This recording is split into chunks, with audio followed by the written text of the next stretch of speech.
Bismillahirrahmanirrahim. Alhamdulillahi Rabbil Alamin. Wassalatu wassalamu ala Rasulillah wa ala alihi wa ashabihi ajma'in. Amma ba'd. Assalamualaikum warahmatullahi wabarakatuh. Mga ginagalang at minamahal kong mga kapatid at kaibigan sa relihiyong Islam, bilang pagpapatuloy po ng ating online study o weekly lecture na kung saan ating tinatalakay kada linggo ang subject ng akida at subject sa fiqh. Last week, sa first episode ng ating pagtatalakay sa subject na akida, kung inyong maalala, ating tinalakay ang kahulugan bilang panimula sa subject na ito. Ating tinalakay ang kahulugan ng akida sa literal nitong kahulugan at sa tinatawag na filistila o fisyara sa pangrelihiyong kahulugan dito. Ganon din naman na ating tinalakay, pinaliwanag, inilahad ang mga kahalagahan ng pag-aaral ng akida. Bakit nga ba natin pinag-aaralan ng akida? Para mas lubos natin maunawaan bilang panimula ng subject na ito. Ngayon naman mga kapatid, bilang paalala lang, bilang para sa inyong kaalaman, ang ating palang napiling aklat na ating tatalakayin sa subject na ito ay ang aklat ni Sheikh Dr. Ahmad Al-Qadi na isa sa mga estudyante ni Sheikh Uthaymin rahimahullah ta'ala sa Unayza o sa Qasim. Ang kanyang aklat na Al-Aqidah Al-Muyassara min Al-Kitab Al-Aziz wa Sunnah Al-Mutahhara, ang pinagaang akida ng Islam na hinango mula sa Quran at Sunnah ng mahal na propeta sallallahu alaihi wasallam. Kabilang to sa mga aklat na buod, basic, subalit napakadetalye at napakagaan na pagpapaliwanag. Hindi lang yun, pinaliwanag niya sa aklat na ito, nilahad niya pinaliwanag niya, tinalakay niya sa aklat na ito ang Arkanul Iman, na ito ang pinakaunang dapat natin maunawaan. Noon itong Arkanul Iman, at dito tayo mag-uumpisa bago pa ang iba pang mga branches ng topic o mga subject o mga topic sa akida. Inango niya ang pagpapaliwanag sa aklat na ito mula sa Quran at Sunnah. Napakaganda nga kasi binabanggit niya, tapos mga dalil katibayan mula sa Quran o Sunnah, o kaya minsan nagbabanggit din ng mga kasabihan ng mga salafus salih, mga napagkaisahan, ijma ng mga sahaba o tabi'un at tabi'in, at minsan din binabanggit niya yung mga maling pananaw, mga maling syubhat, mga kalituhan na nangyari o kaya mga lihis na pananaw, syubhat ng mga naligaw o nalihis na mga sekta, at kanyang sinasagot ng maganda at magaan na paglilinaw hinggil sa kanilang mga syubha. So ngayon mga kapatid, sa page 5 and 6 ang ating tatalakayin hanggang sa page 7 ng aklat na ito. Yun na nga, dinownload natin, ipinost ko yung link ng aklat na ito, pwede nyong i-download, inshallah ta'ala. Sa page 5 hanggang sa page 7 ang ating tatalakayin sa aklat na ito. Sa page 5, pagkaraan ng kanyang mukaddima, ito yung panimula, inalhamdulillah, nahmadu wa nasta'in wa astaghfiruhu ila akhir maqal. Sa page 6, sabi ng ating Sheikh, wal aqidah al-islamiyya, imadu hadha ad-din. So ito yung topic natin sa araw na ito na ating tatalakayin ay ang khasais al-aqidah al-islamiyya, ang mga natatanging katangian ng akida sa Islam, Islamic doctrine. Mga natatanging katangian, special o natatanging katangian na hindi mo mahanap sa ibang relihiyon. Mga natatanging katangian ng Islamic doctrine na hindi mo makikita sa ibang relihiyon. Ano yung kagandahan ng akida sa Islam na wala sa ibang relihiyon? Yun ang pinupunto ng ating Sheikh. So sabi ng ating Sheikh sa page 6, wal aqidah al-islamiyya imadu hadha ad-din. Tandaan natin na ang akida Islamiyya, ang akida sa Islam, ang siyang saligan, pundasyon ng relihiyon na ito. Wasiru quwwatihi wa furihi ala ad-din kullihi lima tatadammanuhu min al-khasa'is al-farida wa minha. At itong relihiyong Islam ay nangingibabaw sa lahat ng relihiyon dahil sa mga katangiang tinataglay nito na wala sa ibang relihiyon. Allahu Akbar. So ito yung babanggitin ng ating Sheikh bilang binanggit niya sa panimula niya, sa mukaddima niya, ay babanggitin niya yung mga khasais, mga natatanging katangian ng ating akida sa Islam bilang mga mu'min Muslim. Ano yung mga natatanging akida na tinataglay ng ating akida sa Islam na wala sa ibang relihiyon. Pagkaraan ay babanggitin niya, inshallah kung may oras tayo, ay ating tatalakayin ang thamarat hadhil khasais, yung mga bungang idinulot ng mga katangian na ito. Ngayon, ang una daw, Wa minha, kabilang sa mga khasais. Napakaraming khasais, mga natatayong katangian ng ating akida, kabilang lamang ito, mga mahalagang katangian. Una dito at tauhid lillahi ta'ala bil ibada walin nabiy sallallahu alaihi wasallam bil ittiba. Una dito, sabi ng ating scholar, ng ating sheikh, ang unang katangian, natatanging katangian ng akida sa Islam ay ang akida natin ay ang kaisahan ni Allah subhanahu wa ta'ala. Pagsamba lamang sa nag-iisang Diyos, pagsamba lamang kay Allah subhanahu wa ta'ala. Wala na tayong ibang pinag-aalayan ng pagsamba, wala na tayong sinasamba maliban kay Allah subhanahu wa ta'ala. Itong unang katangian na hindi mo mahanap sa ibang relihiyon. Ang Islam lamang ang tunay na nag-uutos, nangangaral ng pagsamba sa nag-iisang Diyos. Ito yung unang katangian ng ating akida, kung kaya siya ay nangingibabaw na ang Islam ay nag-uutos ng pagsamba lamang sa nag-iisang Diyos. Kaya matuwid ang ating akida dahil tayo ay meron tayong tauhid. Wala tayong ibang sinasamba maliban kay Allah subhanahu wa ta'ala at tinatakwil natin ang iba't ibang ang mga Diyos-Diyosan at ang pagtatambal kay Allah subhanahu wa ta'ala. Kung maalala nyo, isa sa kahalagaan ng akida na tinalakay natin, sabi ni Allah subhanahu wa ta'ala na pinakaunang mensahe na ipinagutos niya, unang mensahe na pinag-utos niya, pinarating niya sa kanyang mga propeta, mga sugo, ay ang kaisahan ni Allah subhanahu wa ta'ala at pagwaksi, pagtakwil, pagsalungat sa mga anumatong uri ng pagtatambal. Walaqad ba'athna fi kulli ummatin rasulan an i'budullaha wajtanibut taghut. Tunay na kami nagpadala ng mga sugo at propeta sa bawat nasyon. Anong unang mensahe nila? U'budullaha wajtanibut taghut. Sambahin niyo lamang si Allah subhanahu wa ta'ala at itakwil, tanggihan niyo, iwaksin nyo itong pagsamba sa tagut, mga Diyos-Diyosan. Walin Nabi sallallahu alaihi wasallam, at kaisa sa kagandahan din ng akida sa Islam ay ang pagsunod sa ating mahal na propeta sallallahu alaihi wasallam bilang huling sugo at propeta. Lahat tayo naniniwala sa mga sugo at mga propeta. Ito ang kagandahan ng Islam. Inshallah, tatalakay din natin ito sa Arkanul Iman. Wala tayong tinatakwil, wala tayong tinatanggihan sa mga propeta. At mula kay propeta, kay Nabi Adan, kay Ibrahim, hanggang sa hanggang kay Musa, kay Prophet Jesus, Isa alaihi salam, hanggang sa huling kahuli-huling propeta, ang ating propeta, minamahal na propeta Muhammad sallallahu alaihi wasallam. Pangalawang kagandahan, katangian ng akida sa Islam, sabi ng ating Sheikh, ay at-tawqif. At-tawqif, yung nga pala, una, at-tauhid, hindi ko naisulat. Yun ang palang una dito, tauhid. Ang unang katangian, magandang katangian ng ating akida sa Islam ay tauhid, number 1. Number 2 ay ang at-tawqif. Ang ibig sabihin daw ng tawqif? Ang ibig sabihin ng tawqif, sabi ng ating Sheikh, fahiya rabbaniyatul masdar, la yatajawazu fiha al-Quran wal hadith, wa la tustamaddu min ra'yin aw qiyasin.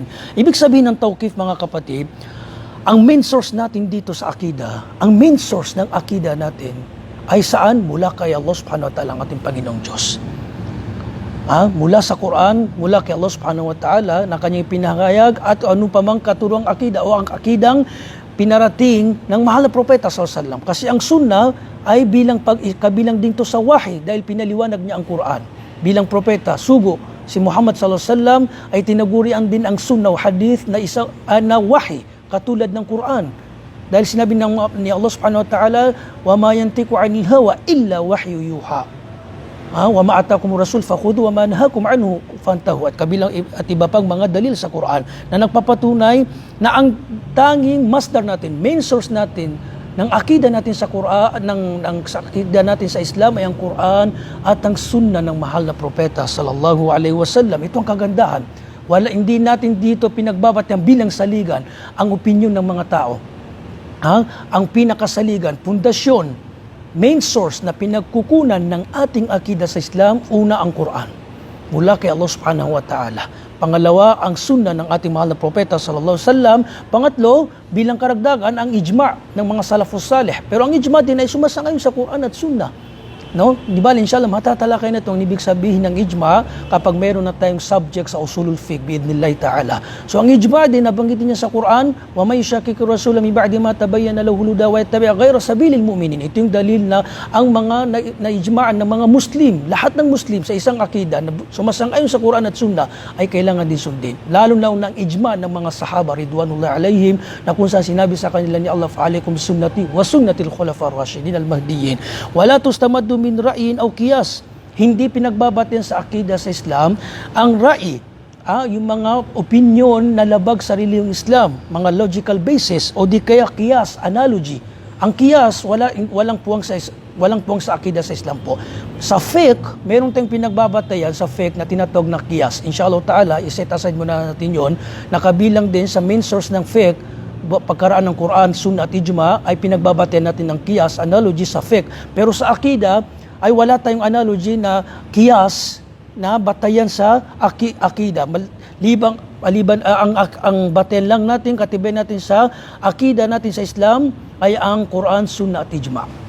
Okay, so wala tayong pinagbabatayan, wala tayong pinagkukuhaan ng ating akida liban sa tatlong ito na ating nabanggit na taliwas sa ibang relihiyon na ang kanilang ginawang main source ang mga opinion ng ilang tao na silang naglihis na silang naging dahilan upang sila ay malihis, waliyaudubillah. Pangatlong kagandahan ng ating akida, sabi ng ating Sheikh, ay muwafaqatul fitra as-salima.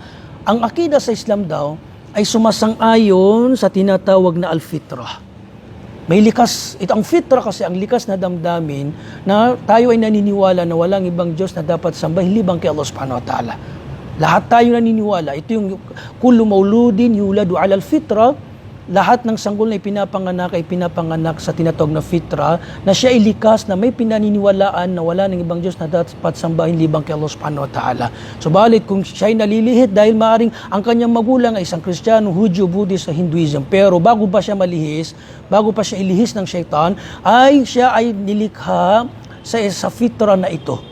Likas na damdaming naniniwala lamang na walang ibang dapat sambahin malibang kay Allah subhanahu wa ta'ala. Kaya kapag may isang gustong pumasok sa Islam, ang tinatawag natin balik Islam dahil bumabalik lamang siya sa kanyang fitra na dito siya nilikha ni Allah subhanahu wa ta'ala. So ang kagandahan ng Islam, sumasang-ayon sa fitra, likas, nature natin na kumikilala lamang tayo sa nag-isang Diyos, allati fatarallahu an-nasa 'alayha qabla an tajtaluhum syayatin. Kung saan itong fitra na ito ay dito nilikha ni Allah subhanahu wa ta'ala lahat ng tao.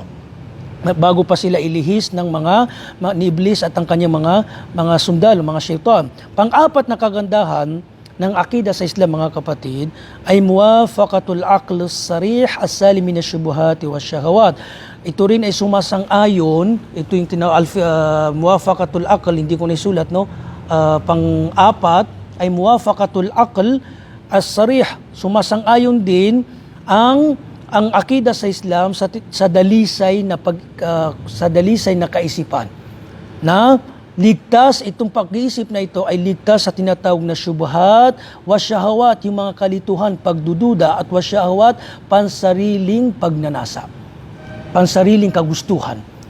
Ang aklus sarih, ang akl ay sumasang-ayon din, o di kaya ang Quran at Sunnah ay sumasang-ayon din sa tunay na may tamang pag-iisip na walang syubhat, walang syahawat.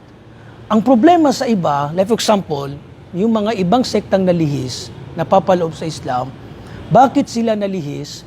No? Bakit sila nalihis? Like for example, ang mga Mu'attila, mga sektang naligaw sa mga katangian at pangalan ni Allah subhanahu wa ta'ala. Bakit sila naligaw? Dahil ang ginawa nilang, main source nila, bago pa ang Quran at Sunnah, ay ang akal, ang kanilang mga logical basis, ang kanilang pag-iisip, na kapag hindi sumang-ayon ang Quran at Sunnah sa kanilang pag-iisip, ay hindi nila tatanggapin ang Quran at Sunnah.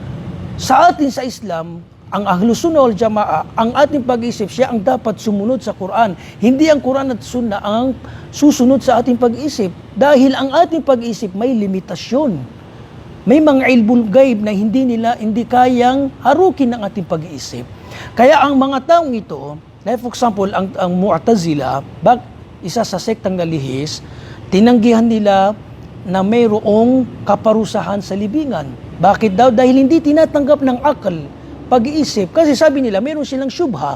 Kapag daw, paano natin paniniwalaan, ika nila, na mayroong kaparusahan sa libingan, ay kapag nilibing natin ang tao at hinukay natin, wala tayong nakikitang bakas na kaparusahan sa kanyang katawan.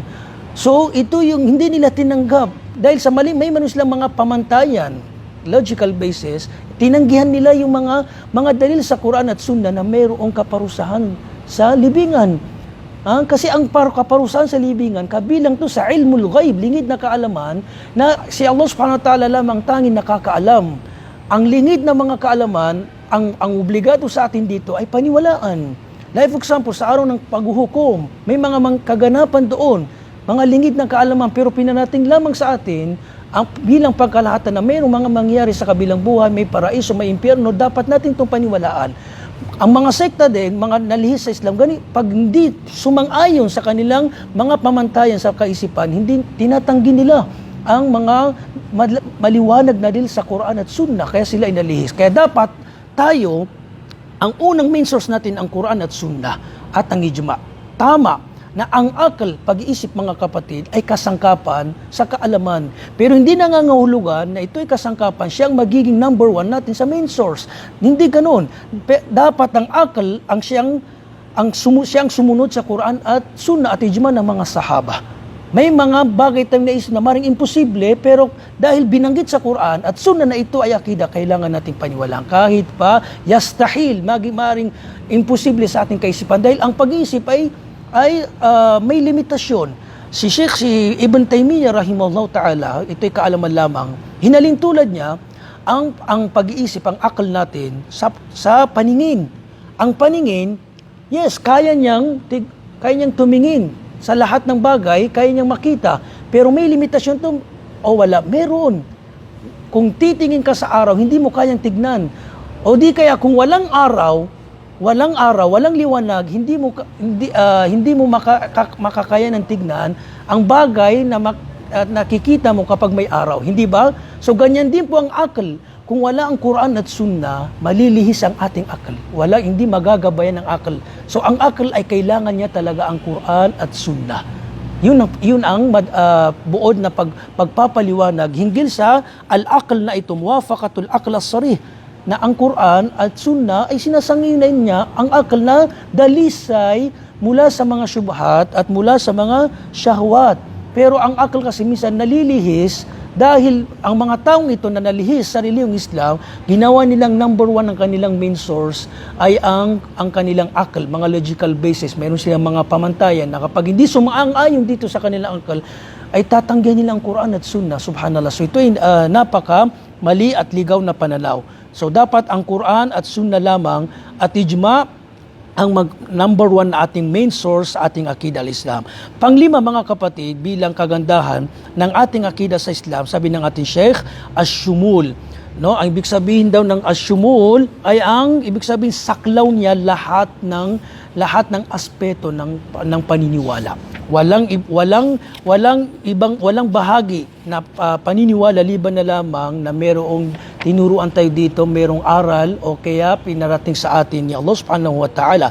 Fala tad'u janiban min jawanibil kauni wal hayat wal insan illa bayanatu. Walang aspeto ng buhay liban na lamang daw na pinahayag, pinaliwanag, nilinaw sa atin ng ating akida sa Islam. Pang-anim daw ng kagandahan ng Islam na wala sa iba ay ang tasyabuh. Itong napakahalaga. Pagkakapare-pareho, pagkahalinang tulad na kung saan ang ibang bahagi ay pinatutunayan niya ang ibang bahagi. Ibig sabihin walang pagkakasalungatan sa ating akida sa Islam. Ang Quran at Sunnah, ang Quran salita ni Allah subhanahu wa ta'ala na ito ay sinabi ni Allah na walang pagkakasalungatan, no? Kung ito ang Quran ay nagmula sa iba, masusupungan mo ng pagkakasalungatan. Pero ang Quran ay salita ni Allah subhanahu wa ta'ala, wala kang mahanapan na pagkakasalungatan o kamalian. Dahil ito ay pinangalagaan ni Allah subhanahu wa ta'ala na taliwas sa ibang relihiyon na ang kanilang mga aklat ay tadtad o kaya punong-puno ng pagkakasalungatan. Sabi ni Allah subhanahu wa ta'ala, inna nahnu nazzalna dhikra wa inna lahu lahafidhun la ya'tihil batilu min bayni yadayhi wala min khalfihi. Ito yung mga dalil na ang Quran ay dalisay no, pinangalagahan ni Allah subhanahu wa ta'ala mula sa pagkakasalungatan o kamalian. So ang akida sa Islam ay walang pagkakasalungatan. Kung meron mang nalihis, no, na ibang sekta sa Islam ay hindi nangangulugan ng mali ang ating akida sa Islam. Sila nga ay nalihis dahil maaring hindi nila sinunod ang Quran at sunna ng mahal na propeta sallallahu alaihi wasallam at ang ijma ng mga sahaba na katulad ng inalantulad natin kanina, na kung saan ang ginawa nilang unang main source nila ay ang kanilang akal. So ito ay isa sa mga dahilan kung bakit sila nalihis. Pangpito at panghuling kagandahan, khasais ng ating akida sa Islam ay ang wasatiyya, pagiging moderate, no, balanse mula sa hindi nagmamalabis at hindi naman nagkukulang. No, tamang-tama lamang ang ating akida. Wa kadzalika ja'alnakum ummatan wasata. No, hindi nagmamalabis, walang extremist sa Islam at hindi rin naman nagkukulang. No, makatarungan ang Islam lalo na sa akida Islamiyya na tamang-tama lamang balanse ayon sa fitra ng ng tao. Like for example, ilan sa mga inalimbawa nila dito sa wasatiyya, no, sa ibang relihiyon. Like for example daw kay Jesucristo, paniniwala kay Jesus Christ. Sa Islam pinaniniwala natin si Jesucristo bilang sugo. At the same time siya din ay alipin na kabilang sa mga alipin ni Allah subhanahu wa ta'ala. Nakatulad ni Propeta Muhammad na siya ay propeta, sugo, pero hindi nawawala sa kanila yung pagiging alipin nila. Alagad o alipin ni Allah subhanahu wa ta'ala. Ang Islam sa paniniwala kay Jesucristo ay wasatiya tayo. Bakit? Naligaw dito ang dalawang sekta. Ang Hudyo, nagmalabis sila. Okay, nagkulang sila sa paniniwala kay Jesucristo. Bakit? Dahil hindi nila pinaniwalaan si Jesucristo bilang propeta. Tinanggihan nila, alam natin yung history ito, no? Hanggang sa nais nilang paslangin si Jesucristo. No, pinalano nilang panlangin, pinaratangan nila ng hipokrito at ang kanyang ina. Tinanggi nila, itinakwil nila si Jesucristo. Hindi nila pininiwalaan siya ay propeta. Okay? At the same time naman sa relihiyong Christianity, sila'y nalihis at naligaw dahil sa kanilang pagkukulang o dahil sa kanilang pagmamalabis. Pinaniwalaan nga nila si Jesucristo pero sila ay nagmalabis. Sa anong sense, sa anong paraan? Dahil nagmalabis sila sa paniniwala kay Jesucristo na humantong sa itinuring nilang Panginoon o anak ng Diyos. Kaya sila ay nalihis. Pero ang Islam, balanse sa paniniwala kay Jesucristo na kung saan siya ay alipin na katulad natin at katulad din ng mga propeta na alipin ni Allah subhanahu wa ta'ala, at siya ay hindi naman tayo nagkulang dahil ibinigay natin yung karapatan niya, yung taglay niyang katangi, binigay sa kanya ni Allah subhanahu wa ta'ala na siya ay propeta.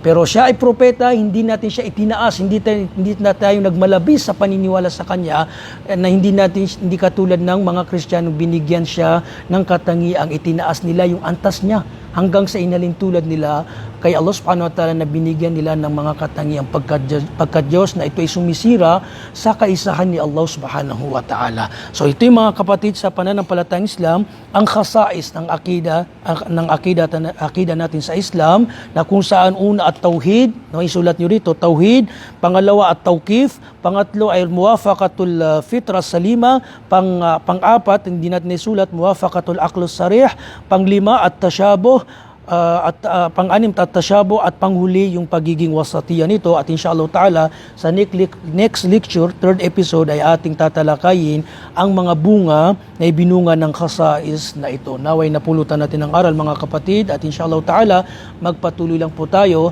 Ang kaalaman sa Islam ay hindi natin makukuha sa isang linggo o sa isang buwan o sa isang oras lamang.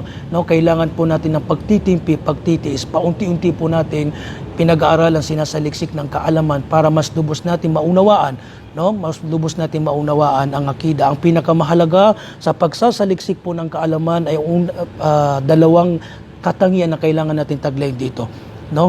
Una ang ikhlas. Alang-alang kay Allah subhanahu wa ta'ala, nagsasaliksik tayo ng kaalaman, sinusuri natin ang ating layunin, ginagawa natin to para lamang kay Allah subhanahu wa ta'ala. Pag mayroon tayong ganito, itong nagiging dahilan para tayo magpatuloy at maging matatag sa landas na ito, pagsasaliksik ng kaalaman. Pangalawa, ang sabr, pagtitimpi, pagtitiis. So maaring sa una malakas yung layunin natin, hangarin natin, no? Masyado tayong active sa pagsasaliksik ng kaalaman, pero baka naman umabot yung first sa pag nandun na tayo sa gitna, okay, tinatamad na tayo. So kailangan po ng sabar, pagtitiis, dahil ang pagsasaliksik ng kaalaman, ang landas nito ay napakahaba. No, so kailangan manatili tayo sa landas na ito sa pagsasaliksik ng kaalaman. Sinabi ng mahal propeta, man salaka tarikan yaltamisu fi ilman sahalallahu bi tarikan ilal jannah.